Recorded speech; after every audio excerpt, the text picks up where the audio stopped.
నా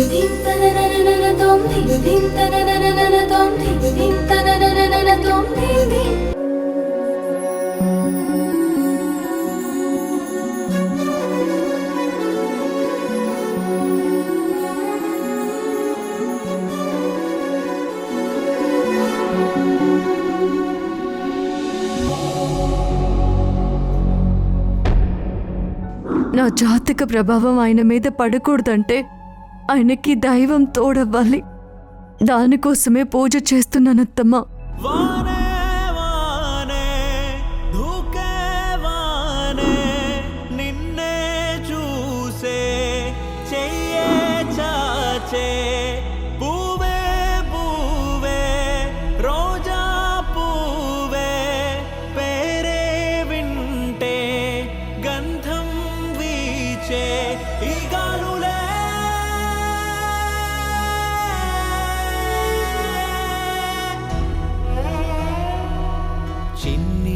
చిన్ని పాదం మోపే రాకే నీదా మా భూమికి మన్నే దాచే. అయ్యో, ఏం చేస్తున్నారు మీరు? నిజానికి నీ కాళ్ళు పట్టుకోవాలనుంది. అది చేయలేక కనీసం ఇలాగైనా నీ రుణం తీర్చుకుంటున్నాను. అలా అనకండి మేడం. ఏంటే గొప్పదనం అనుకుంటున్నావా? ఇంత గుండె నిబ్బరం, ఇంత ధైర్యం, ఇంత ప్రశాంతత ఎలా వస్తాయే నీకు? పొరపాటు చేస్తే పోనీలే అనుకుంటావు, తప్పులన్నీ క్షమించేస్తావు. ఒక్కసారి దగ్గరికి తీసుకుంటే నీకు మించిన ప్రేమ వాళ్ళ మీద చూపిస్తావు. నీకు మించిన కష్టాలు వాళ్ళ కోసం పడతావు. అన్ని త్యాగాలు నువ్వే చేసేసి అందరికీ నువ్వే ప్రేమని పంచేసి అందరి కోసం ఆలోచిస్తే నీ గురించి ఎప్పుడు ఆలోచించుకుంటావే పిచ్చిదానా? ఇప్పుడు మీరు చేస్తున్నది ఏంటి మేడం? నా గురించి ఆలోచించడం లేదా? మా మల్లిక మేడం కంట్లో నీళ్లు, ఎప్పుడు గంభీరంగా పైకి కఠినంగా కనిపించే మా మల్లిక మేడం మనసు ఎలాంటిదో నేను చెప్పనా?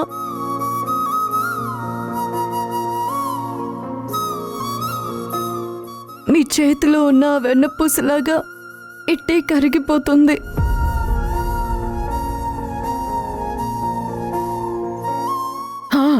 కబుర్లు బాగానే చెప్తావు. ఒక్క మాట కూడా ఎదుటి వాళ్ళని మాట్లాడకుండా చేయగలవు.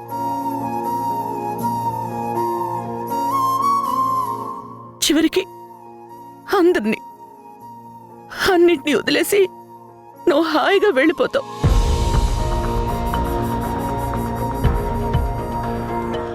కానీ నేనెలా ఉండాలి? నీకే నువ్వు ఎక్కడికి వెళ్ళినా అక్కడ స్వర్గాన్ని సృష్టిస్తావు.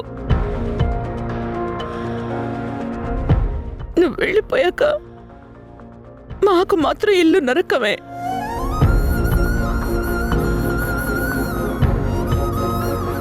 నేను నీ మనసుకి చేస్తున్న గాయాన్ని తగ్గించలేనే. కనీసం నీ శరీరానికైనా ఈ గాయాన్నైనా కొంచెం తగ్గించానన్న సంతృప్తినైనా నాకు ఇవ్వవే. మేడం,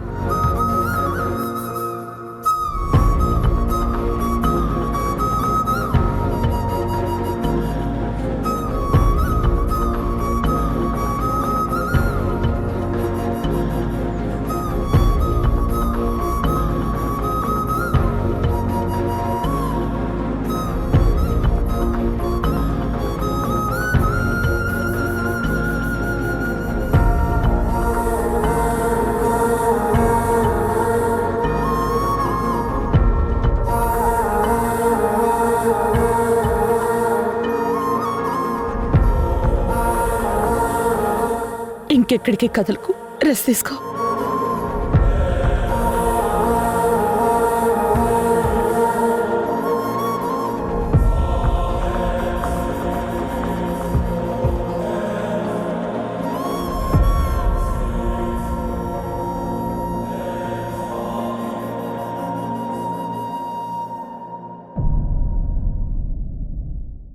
ఒక్కసారి అత్తయ్య అని మనస్ఫూర్తిగా పిలవే.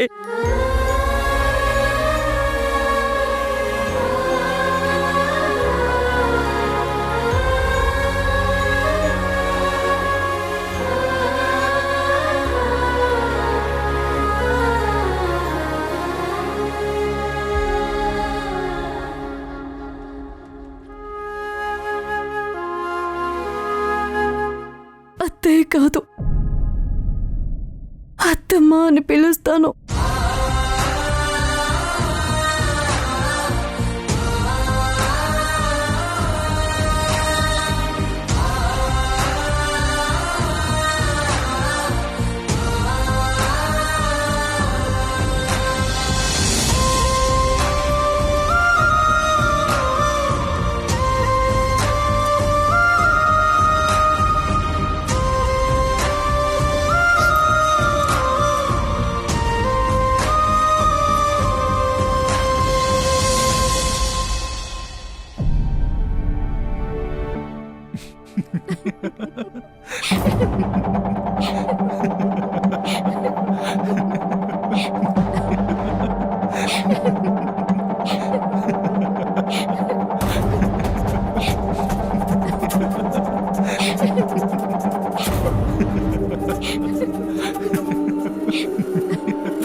ఏం సాధించారని ఆ వెకిల్ నవ్వులు?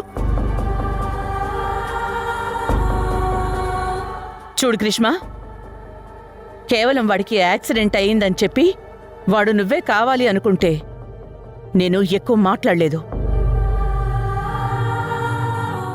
అది అదునుగా తీసుకుని ఈ ఇంట్లో పాగా వేశాననుకోకు. ఈ ఇంటి కోడలుగా నువ్వు పనికిరావు.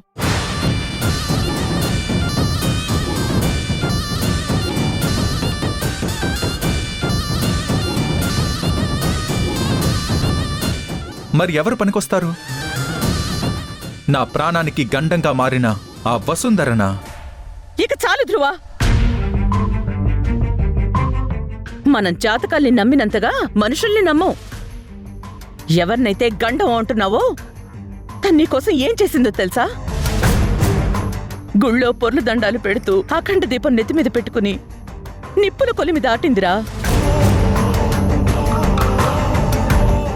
గుడి చుట్టూ నీ ఆరోగ్యం కోసం పొర్లు దండాలు పెట్టిందిరా. ఒంట్లో శక్తినంతా కూడగట్టుకుని నీకేం కాకూడదని దీక్ష చేసిందిరా. అమ్మో, ఇప్పుడు ఈ ధ్రువ దాని వైపు తిరిగిపోతాడా ఏంటి? తనకి ప్రేమ చూపించడం చేత కాదు ధ్రువ. ఎప్పటికర్థం చేసుకుంటావురా దాన్ని నువ్వు? అర్థం చేసుకోవాల్సింది నువ్వు. ఇవన్నీ పబ్లిసిటీ స్టంట్లమ్మా. నీ దగ్గర గొప్పది అనిపించుకోవడానికి తను చేస్తున్న డ్రామాలు ఇదంతా. అవునా? పబ్లిసిటీ కోసం ఇంత చేస్తారా? అయితే గ్రీష్మన్ చేయమను.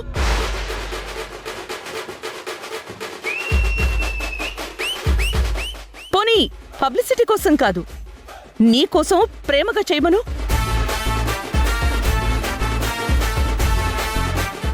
నిప్పుల కొలివిలో ఒక్క అడుగు వేయమన్రా.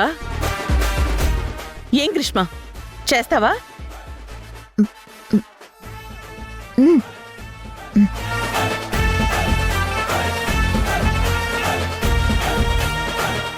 సరే, ఇవన్నీ ఎందుకు చేస్తుంది? నా కోసం, నా ఆరోగ్యం కోసం, నేను బావుండాలని. అంతే కదా? నిజంగా నేను బావుండాలని అనుకుంటే తన ఇంటి నుంచి వెళ్ళిపోయేది. తన వల్లే నాకు ప్రమాదం అని తెలిసినప్పుడు నా నుంచి దూరంగా ఉండేది. అంతేకాని నన్ను వదలకుండా ఈ పూజలు పునస్కారాలు అంటూ మిమ్మల్ని ట్రాప్ చేయాలని చూడదు. ఇలా డ్రామాలు కూడా ఆడదు. వెళ్ళిపోతుందిరా, ఇప్పుడే వెళ్ళిపోతుంది.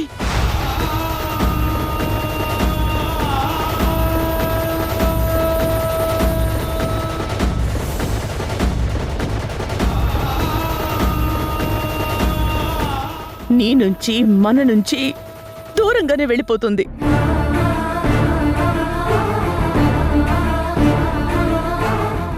విషయం ఇందాక తనే చెప్పింది. ఇప్పుడు భాస్కర్ వస్తున్నాడు. తను తిరిగి ఎస్టేట్కి వెళ్ళిపోతుంది. చాలా ఇప్పుడు సంతోషమా? అమ్మోయ్, తనేమీ త్యాగాలు చేయడం లేదు.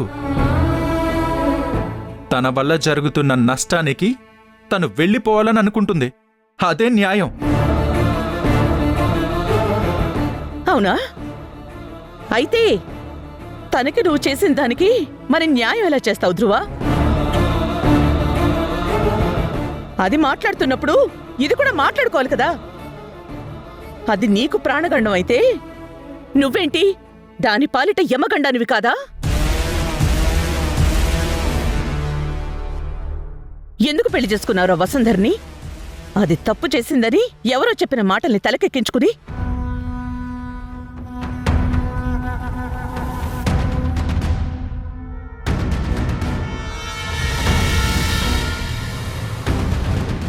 పెళ్లి చేసుకుని దాని జీవితాన్ని నాశనం చేయాలని వదిలేయాలనుకోవడం కరెక్టేనారా?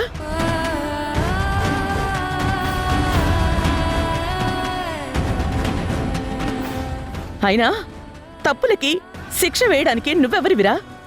దేవుడివా? అలా అయితే నువ్విప్పటి వరకు ఏ అమ్మాయి విషయంలో ఎలాంటి తప్పు చేయలేదా?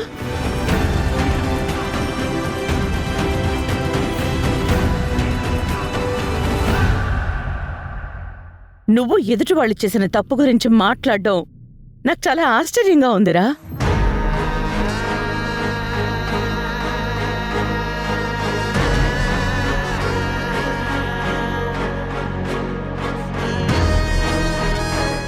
గ్రీష్మ, గుర్తుపెట్టుకో, వసుంధర ఈ ఇంట్లో నుంచి వెళ్లిన మరుక్షణం నువ్వు కూడా వెళ్ళిపోవాల్సి వస్తుంది.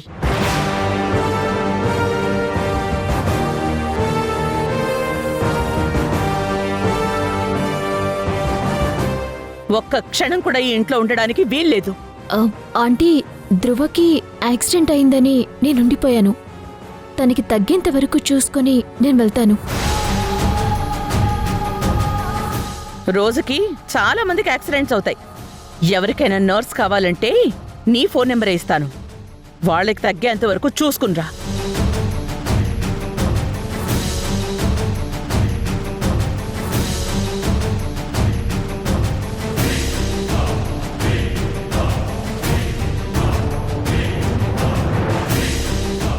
నా ఇంట్లో నా కొడుకు చేయాల్సిన అవసరం లేదు. నా కొడుకుని నేను చూసుకోగలను.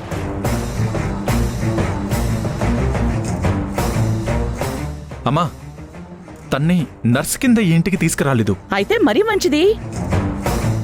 తను నీకు తగ్గేంత వరకు పక్కనే ఉండి చూసుకోవాల్సిన అవసరం లేదని చెప్పు.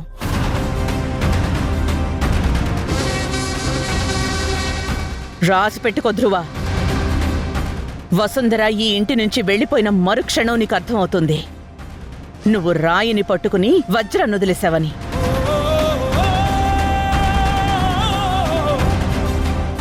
ఛీ!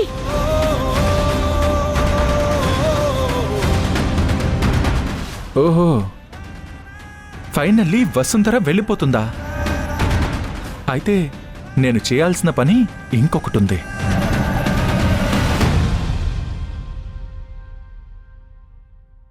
వెళుతున్నా వెళుతున్నా మౌనంగా వెళుతున్నా, వెళ్ళాలని లేకున్నా దూరంగా వెళుతున్నా, నా మనసు నీ నీడలో వదిలేసి వెళుతున్నా, నా కలలు నీ దారిలో పారేసి వెళుతున్నా, నా కన్నీళ్లను నీ గుమ్మల్లో ముగ్గేసి వెళుతున్నా.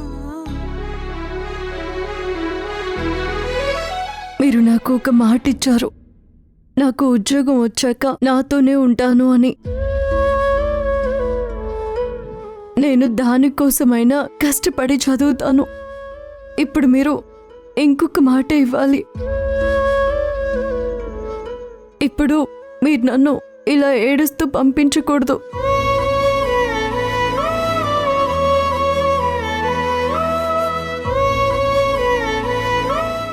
ఎందుకంటే మనం ఎప్పటికీ విడిపోవడం లేదు, ఇప్పటికీ దూరంగా ఉంటున్నాం అంతే.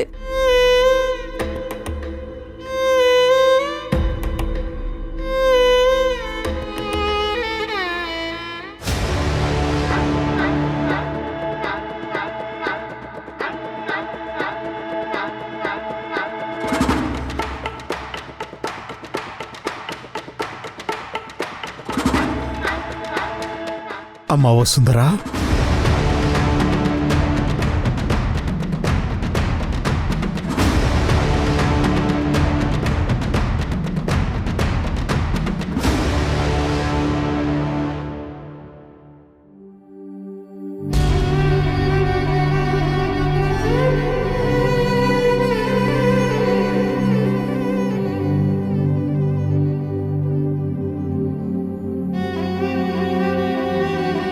ప్రతిసారి మిమ్మల్ని వచ్చి తీసుకుని వెళ్ళమని ఇబ్బంది పెడుతున్నానా మామయ్య?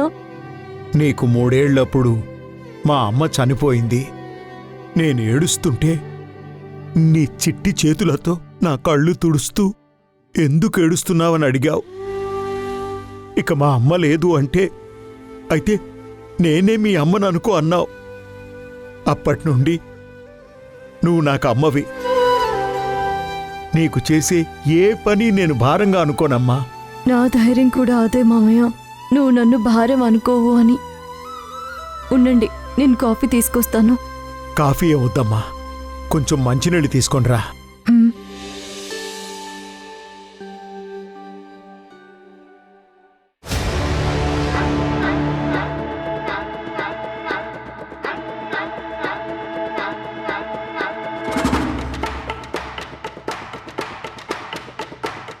ఈరోజు నేను ఈ ఇంట్లో అందరికీ వసుంధర గురించి ఒక నిజం చెప్తాను.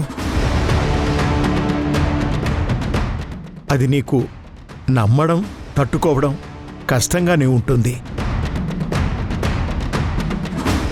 అది విన్నాక దయచేసి నన్ను క్షమించు. అప్పటి పరిస్థితులకు తల ఉంచేలా చేయాల్సి వచ్చిందే కానీ ఎవ్వరికీ అన్యాయం చేయాలని కాదు. దేని గురించి మాట్లాడుతున్నాడు భాస్కర్? అసలేం జరుగుంటుంది? ఏం చెప్పాలనుకుంటున్నాడు?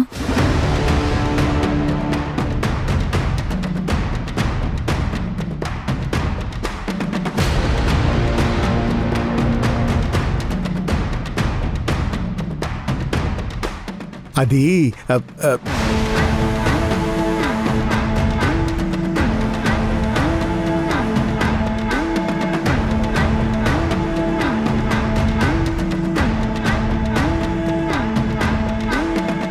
నమస్తే మేడం.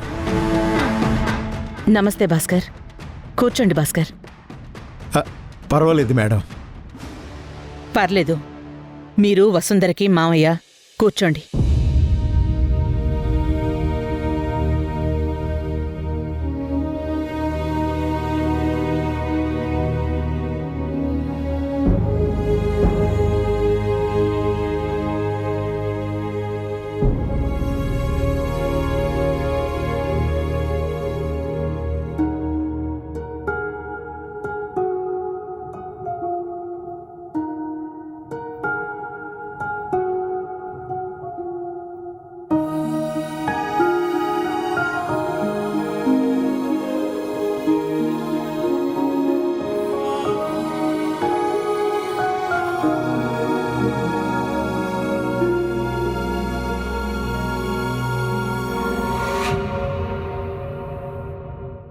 ఎలా ఉంది సార్ మీకు? ఒక గండం వెంటాడుతున్నట్టుంది.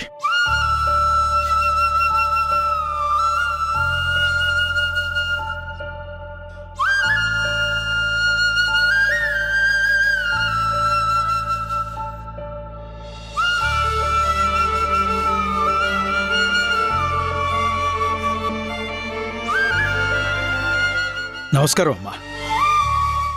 లాయర్ గారు, ఏంటి లాయర్ గారు సడన్గా వచ్చారు? నేనే పిలిచాను.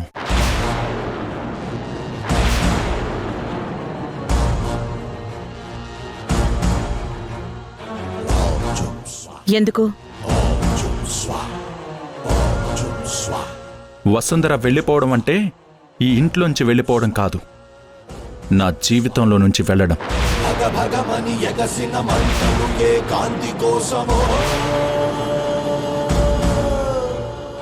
ఏ స్నేహం కోరవు కయ్యాల కక్షలు, ఏ దాహం తీర్చవు ఈ కారు చిచ్చులు.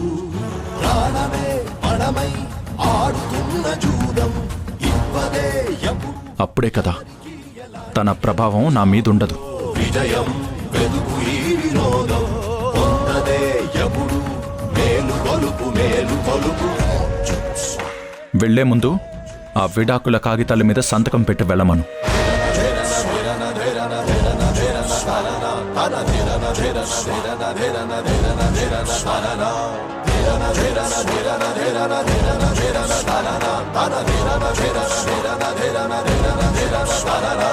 నిషి నిషాద కరోన్ముక్త దురిత శరాఘాతం మృదులాలస స్వప్నాలస హృత్కబోధపాతం.